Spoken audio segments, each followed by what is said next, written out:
Vigilance जालरे Patnagarh ग्राम्य उन्नयन विभाग अधीक्षण जंत्री ठिकादार टंका नेउथिबा बेले विजिलेंस तांकु गिरफ्त करिछि। अति लोभ करी विजिलेंस जालरे पड़िले पाटनागढ़ ग्राम्य उन्नयन विभाग अधीक्षण जंत्री सुजित कुमार पाढ़ी। बुधवार पूर्वाह्न सुजित कुमार पाढ़ी तांको कार्यालय रे लांच नेउथिबा बेले विजिलेंस गिरफ्त करिछि। तेबे तांकु पचरा उचरा करिबा पई सोनपुर निया जाइथिबा जणा पड़िछि। एही चढ़ाऊ रे बरगढ़, संबलपुर और सोनपुर विजिलेंस टीम सामिल थिले बोली सूचना रहितिबा बेले अभियोगकारी संपर्क में जणा पड़ी नाही।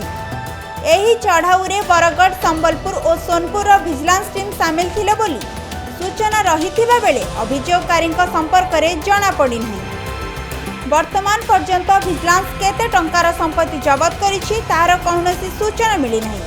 विजिलेंस टीम एही घटनार अधिक तदंत जारी करिछि। बलांगीर गुप्तेश्वर पृष्टि रिपोर्ट खबर ओडिशा।